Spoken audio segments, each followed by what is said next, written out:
Bonsoir et bienvenue sur Monaco Info. Sans plus tarder, les titres de votre journal.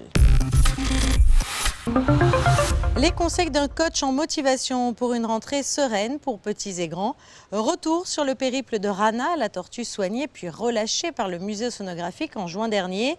Découverte du plus petit cirque du monde, le cirque Piédon, qui vient de donner un spectacle en faveur de l'association Baby et Népal. Et les vacances se terminent pour la majorité de la population. Organisation du travail, gestion du temps, motivation. Voici quelques conseils pour une rentrée réussie. Des pistes qui s'adressent aussi bien aux jeunes élèves qu'aux personnes qui travaillent. Sandrine Nègre.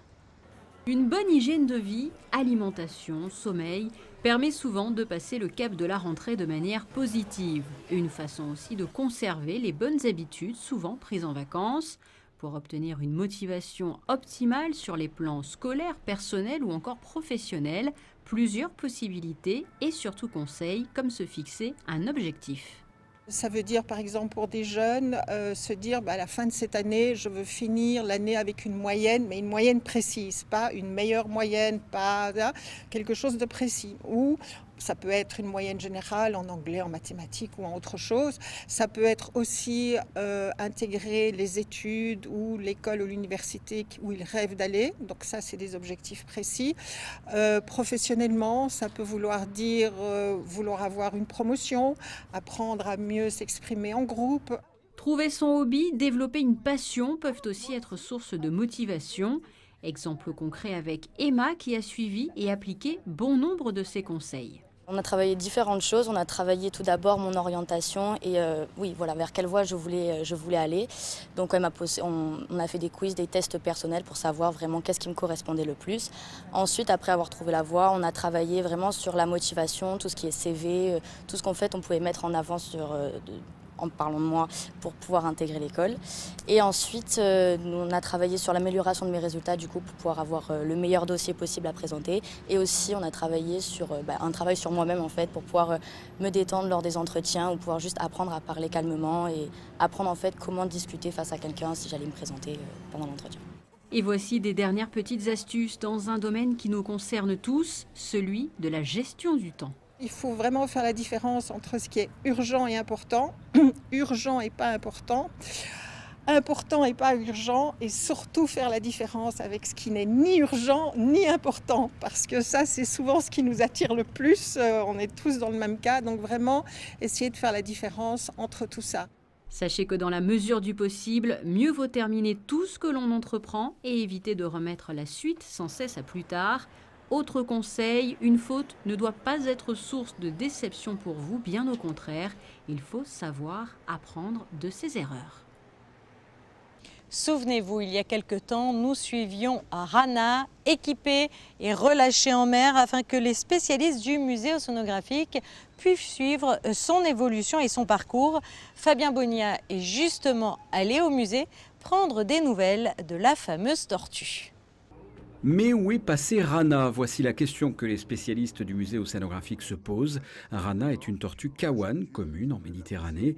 Elle a été trouvée affaiblie dans le port de Monaco en 2014. Après être restée 4 ans en soins au musée océanographique, Rana a été relâchée le 19 juin dernier avec une balise fixée à sa carapace. En 2 mois, Rana est allée jusqu'en Espagne, au sud de Tarragone, en effectuant parfois une trentaine de kilomètres par jour. Et depuis le 9 août, le signal a disparu. Il y a plusieurs hypothèses. Déjà que la balise se soit détachée, ça on n'y croit pas trop parce que on a l'habitude de faire ça. Le matériel qu'on utilise normalement, ça colle vraiment très bien, donc on n'y croit pas trop. Ce qui est possible, c'est qu'elle ait abîmé l'antenne par contre de la balise, parce qu'en fait là où on a perdu le signal, c'est une zone qui est une zone ostréicole.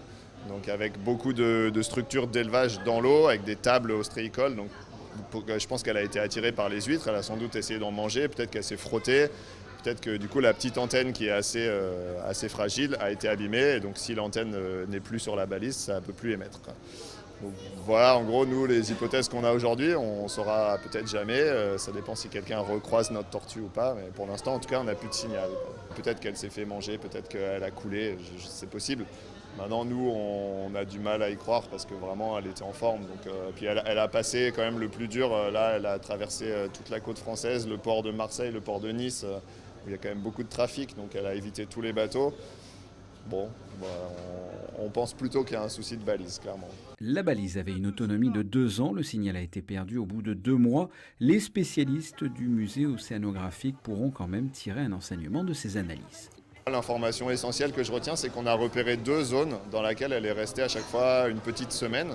C'est autour de Fos-sur-Mer et en Espagne, au sud de Tarragone, là où on a perdu le signal. Donc ça, pour nous, c'est vraiment une info intéressante et on se dit que ces zones-là valent sans doute le coup de s'y attacher un petit peu plus, de regarder plus précisément est-ce qu'il y a souvent des tortues, à quelle saison, quel type de tortues, est-ce que c'est plutôt des adultes, plutôt des jeunes. Et à terme, si ces zones, vraiment, on se rend compte que c'est des zones qui sont intéressantes pour l'alimentation des tortues, ça permet de mettre en place des mesures de protection spécifiques sur ces zones-là.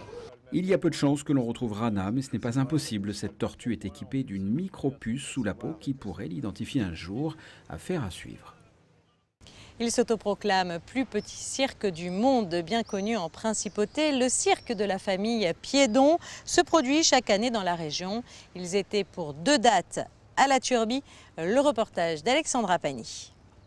Ambiance chaleureuse, conviviale et surtout familiale sous ce petit chapiteau. La famille Piédon est originaire de Nîmes et exerce avec talent l'art circassien depuis les années 20. Une véritable histoire de famille qui propose chaque année des nouveaux numéros mêlant poésie, audace et humour. Et pour conclure cette tournée estivale 2018, le chapiteau s'est installé cette année encore sur les hauteurs de Monaco pour quelques jours. Petite taille pour être proche du public, c'est ainsi qu'on fonctionne depuis des années. On adore le cirque, on adore le grand cirque et on adore aussi le petit cirque et tout ce qui fait son charme. Et c'est pour ça que voilà, on joue. On aime dire, même si c'est pas forcément vrai, on aime dire qu'on est le plus petit cirque du monde. C'est une histoire de famille, oui, on travaille principalement en famille et c'est assez rare qu'il y ait des membres extérieurs qui s'y collent ou alors c'est vraiment des amis et qu'on considère comme notre famille. Parce que justement, on tient à garder en tournée, au sens privé du terme, pas seulement public, on tient à garder une cohérence et cette familiarité qui fait qu'après un spectacle, bien difficile, on retourne tous ensemble manger une grosse galtouze de pâtes, quoi. C'est ça qui est sympa. Jack le chien, Arthur le bouquetin équilibriste, des numéros d'adresse et même de la magie. Les Piédons proposent un large éventail de leurs talents. Le public venu en nombre les accueille toujours avec beaucoup d'enthousiasme. Ok, allez, on va se mettre là. Attention, souffle.